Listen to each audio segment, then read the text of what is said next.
some gamers, the Wii was nothing more than a kiddie console. That other console next to the HD graphic, bloom-filled powerhouse of the PS3 and 360. And kicked their asses all over the sales field. For most people, they were just happy playing some Wii Sports or Wii Fit, or even having some fun with Mario Kart, before the triple homicide rolled the blue shell. For me personally, for years, this was my only current-gen console. And while other people were excited for the latest Call of Duty, I would be in the back of the EB looking at the Wii shelves for something different at a good price. With the Wii U right around the corner, or in the US's case already there, most people will obviously be making top 10 lists on their best Wii games. And I can already tell you what games are going to be in every single one. A Mario title. A Zelda title. Super Smash Bros. Brawl. Mario Kart Wii. And Metroid Prime Trilogy. And maybe, just maybe, if we're lucky, a third-party title. Most likely a port. See, a lot of people are quick to point out the flaws of the Wii, and the top of that list is the lack of proper third-party support. And while it's true the term multi-platform rarely included the Wii, it did have a home for some unique and quite clever titles, which we'll be giving the spotlight to today. This is Unbox's Top 10 Third-Party Wii Games.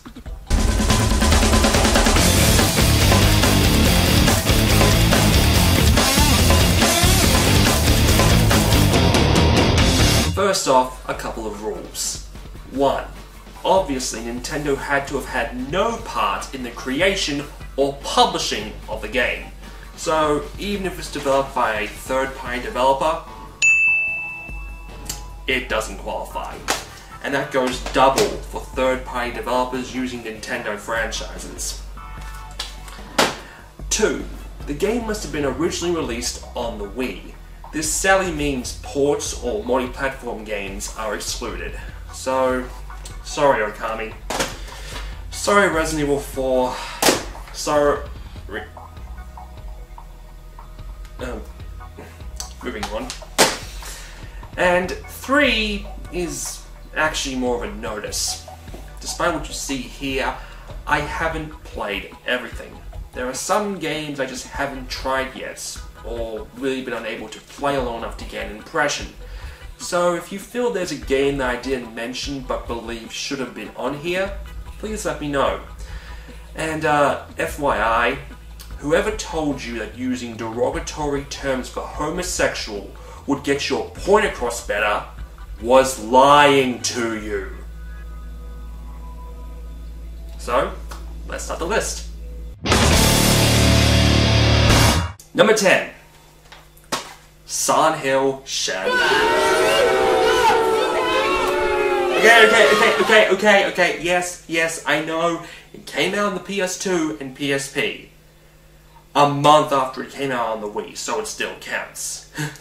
Actually, I gotta be honest, before playing this game, I'd actually never played a Silent Hill game.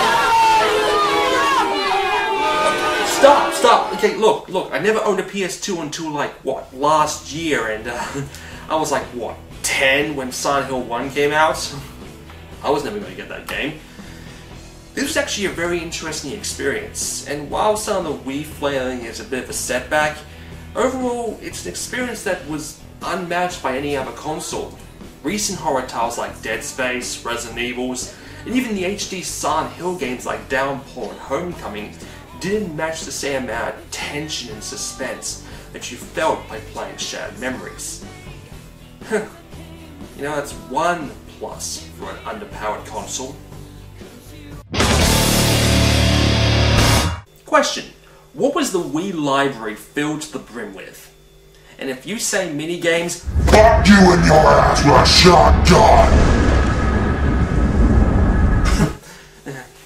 Speaking of shotgun, rail shooters!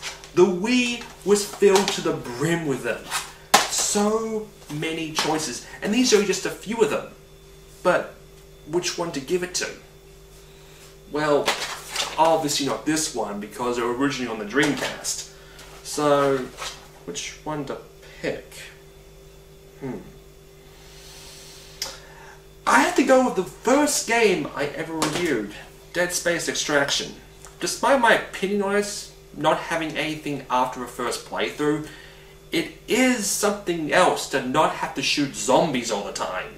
Instead, you were shooting alien things. What were they again anyway? A game doesn't have to be violent to be fun, such as the case with our number 8 spot. A Boy Is Blob, the sequel to a cult NES classic, a cute, cuddly platformer. I wouldn't exactly call it deep, but it is something different to play. There's no blood, gore, or tits, just a boy, his blob, and a lifetime supply of Jelly Belly. And a D-pad used for hugging. Aww. When we hear a game from our youth is coming back, we can't help but put on rose-tinted glasses. And such was the case with GoldenEye 007 in 2010. While I can't hold a candle to the N64 version, and it could very well just been called 007 Modern Warfare, it honestly is pretty good, and it's much better than Activision's other pew pew pew games. And while it's obvious the Bond license only allows the current Bond, hence Daniel Craig instead of Pierce Brosnan, that also explains why we didn't get the other Bonds in the original version.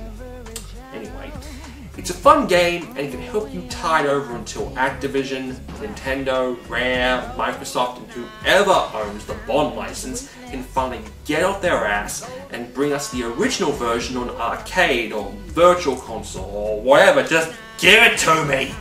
Seriously! I'm tired of blowing into my N64 cartridge!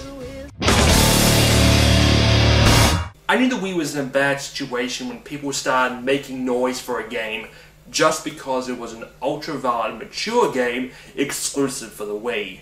And while Mad World's ultra-violent spectacles can wear off very easily, it's an absolute blast to have, especially with the voice work from Gregory Proops and John DiMaggio. You know, Jake from Adventure Time.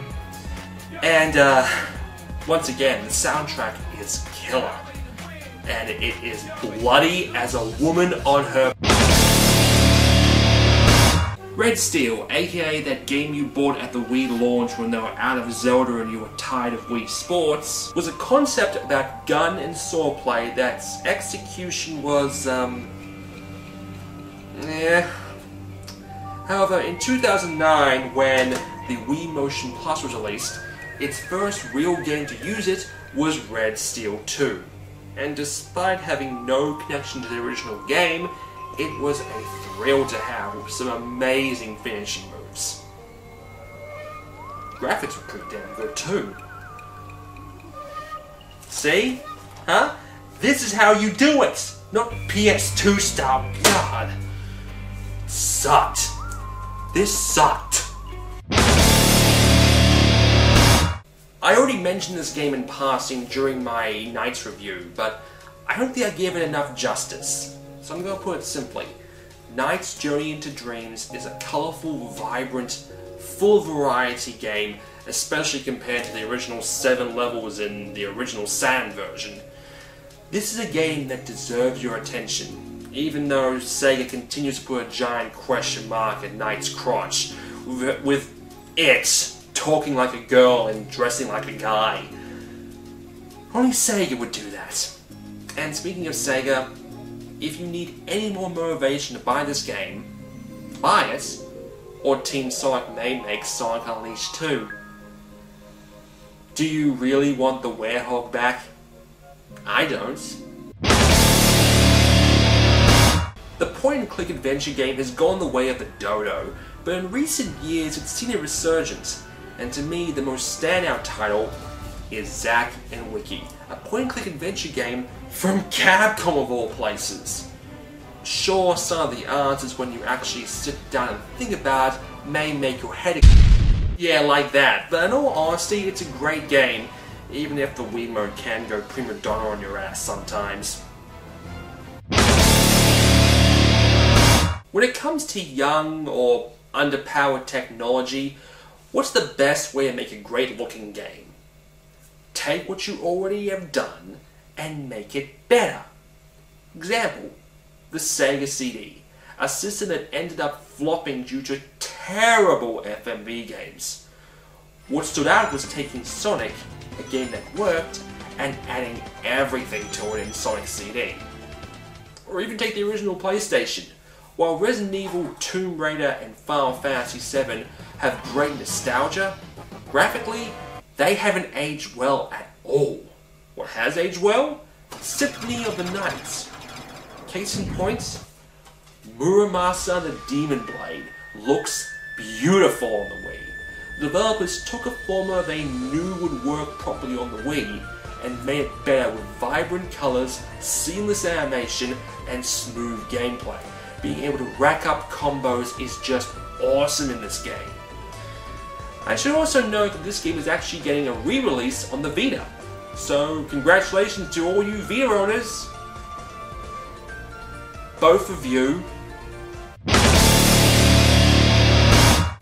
At the end of the day, the main reason the Wii's third-party scene wasn't as stellar as its competition was that developers never really got a true handle around the system.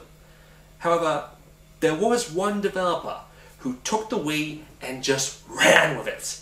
He ran up the wall, onto the roof, and came back down with... Come on. You knew this was coming. Both No More Heroes from Suda 51, I wouldn't just consider the best third-party Wii games. I wouldn't even consider these games to be some of the best on the Wii. These probably are some of the best games of this entire generation, period. And while Suda's later work like Shadows of the Damned and Lollipop Chainsaw are good, these two were one hell of a trip. Up there with Killer 7. To put it simply, if you find these games, buy them. In fact, if you find any of these games, buy them! Most gamers decide to overlook the Wii or just stick to the big franchises, which was really depressing. Most of these games were made by smaller companies who didn't have the capital to really get their game noticed. And everyone should at least give a new IP one chance. Just because a game doesn't have a multi-million-dollar advertising campaign doesn't mean it isn't good. And that goes double for you other consoles out there as well. Now that there's Halo 4 double XP under every cap of Mountain Dew, I have to start training! Because the more dew you drink, the more double XP you get! And the more double XP you get, the more I get to rank up faster! So stock up on double XP and I'll keep training like a beast! That way together, we can dominate Halo 4! 7,000. Are you with me? Yes! Now drink that dew! Advance your Spartan's career in Halo 4 with double XP under every cap of Mountain Dew. Enter codes at dewxp.com.